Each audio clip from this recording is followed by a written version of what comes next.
Today on Dylan Talks Tone, we're going to talk more about the Fencepost caster.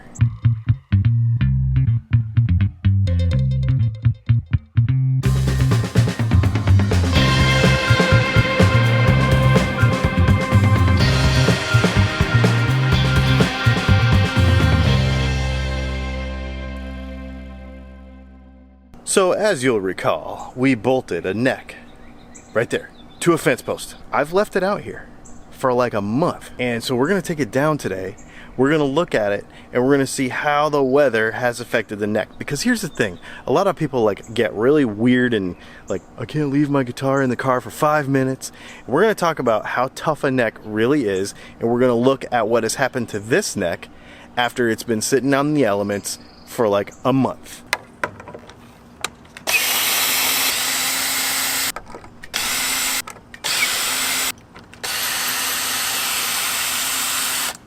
Alright, let's get this thing in the shop and we're going to look at what has come apart, what has held together. We're going to see what kind of damage we did to this thing, leaving it outside for a month in rainstorms, in 100-degree weather, in cold weather.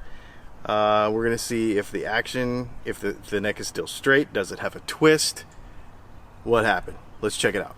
Now mind you, this neck was actually bolted to the fence and exposed to all of the elements, like gnarly southeast rainstorms, 95-degree days because it's been really hot lately, sun, rain. I don't think it's been any hail, no snow because I don't live where there's any snow, but really extreme conditions for about a month. So let's look a little bit at, what's happened to this neck.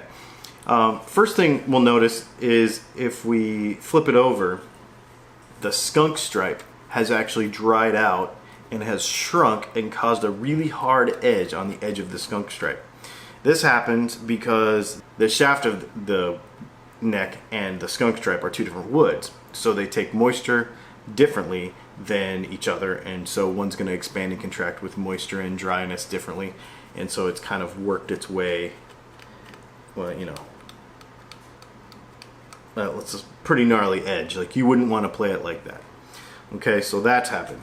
Now if we flip it around and we look at where the fretboard is meeting the neck, we can see that there's also been some swelling / shrinkage. I'm gonna guess what I'm looking at here is that we've got some shrinkage on the fretboard that is causing that. I think the neck has actually stayed pretty close to where it's gonna be, but the fretboard has shrunk a little bit. And the reason I know that is because also when I run my hand up and down the edges of it, you can feel the edges of the frets.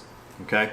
The other thing that's very peculiar, I've never seen happen before to a guitar, not quite like this, is where the fretboard has shrunk enough to where you could feel the dots on the sides of the fretboard where they're starting to like poke up out of the fretboard, the side of the fretboard there. And then the other thing is that the finish is beginning to delaminate from the top of the fretboard. Now, all of that being said, this thing is pretty straight still.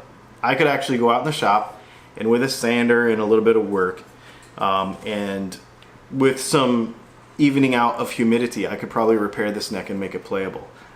It's not actually, it looks way worse than it is. I think it's something that we could probably actually salvage. Am I going to do that? No. This was an experiment. In fact, this neck has a lot worse fate coming than you even know right now. Oh, the other thing I want to mention is the nut doesn't quite fit in the slot anymore because bone actually will shrink with exposure. Okay, so bone will shrink with exposure and become loose. Just popped it right out of there. So this nut has actually shrunk. Shrunken nuts are not a good thing. Alright, so we're going to talk about two main things why we even did this little experiment. Most of the time, the damage that's done to your guitar with humidity going up and down in your house or your studio or your shop is not as extreme as this. It took a month of rainstorms and sun to create this damage. So, don't freak out if your house, as you change seasons and that sort of thing, or somebody leaves a window open, like, we don't have to get super freaked out. the stuff can recover. It's just moisture going in and out of the wood. And we don't want it to do it a lot. We don't want it to do it all the time. We don't want it to do it extreme. But even with extremes, you can see what happens. Number two, it gives us some signs to look for on our guitar that we're kind of getting towards having extreme humidity or extreme dryness in our house. When we start to feel fret ends like this, they get a little sharp like this, this means that we're having a drying situation in our house and our fretboard is shrinking a little bit. Don't freak out. Just equalize the humidity in your house, 50-60%, and it will probably come back most of the way. Then if you have one little fret end that's a little bit sharp, then you can just hit it with a file real quick and it's fixed. But most of the time, most of it will come back. If you have this sort of thing where we have swelling, or in an acoustic guitar when there's like a hump in the top, that's typically because there's too much humidity and the moisture in the wood is making the wood swell because it doesn't have anywhere to go, so it moves the wood. Equalize the humidity in your home. Temperature has a lot less to do with it than humidity. It's the humidity because the moisture, the water, actually gets in there and moves the wood. The reason this happened right here is because I believe because there's a seam right here and moisture got in between there and then swelled that up. If this didn't have a skunk stripe in it, this guitar would probably, this neck would probably be almost playable right here in my hands. The only reason it isn't is because that moisture got in between that skunk stripe right there. That's it. Equalize the humidity in your house, 50-60%, and keep it away from extremes, and your guitar will never get this bad. And even if it did get this bad, because you found an old guitar, you know, that's been sitting for a long time or something, possibilities are that you'd be able to restore it to playable condition.